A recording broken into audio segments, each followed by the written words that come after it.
Smartwatch sales are tanking. AT&T is buying Time Warner. Apple releases iOS 10.1 and more. It's Monday, October 24th, and this is Crunch Report.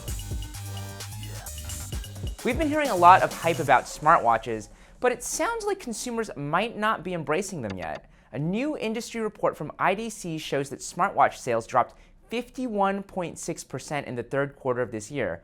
2.7 million units were shipped, compared to 5.6 million in the same period in 2015. IDC offers a number of possible explanations for why this is happening. For one thing, the Apple Watch accounts for the majority of units, which means it has an outsized effect on the overall numbers. In this case, consumers may have been waiting for the next generation of Apple Watch, which was only available for the last 2 weeks of the quarter. If you weren't paying attention to tech and business headlines over the weekend, you missed a huge acquisition announcement. AT&T has agreed to buy Time Warner for $85 billion in cash and stock. So if the deal goes through, AT&T will own entities like HBO, CNN, and Warner Brothers. That is a real if, though, because a deal of this size will likely face scrutiny from government regulators, and Senator Al Franken has already issued a statement suggesting that he thinks it could be bad for consumers. Regardless of what happens next, though, this seems like a sign that mobile carriers really are worried about becoming dumb pipes, so they're looking to expand into other areas like media. After all, Verizon acquired My Employers at AOL last year. Apple has released its first significant update to iOS 10.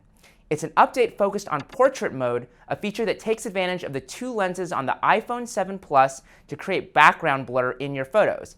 Basically, it's supposed to look like a photo you took on a fancy camera using a telephoto lens.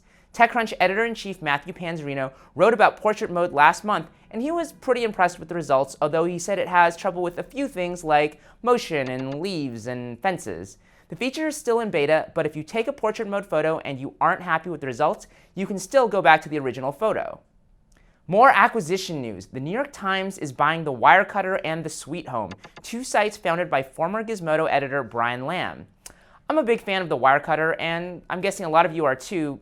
It offers these really straightforward guides that help you figure out the best laptop for you, or the best smartphone, and so on.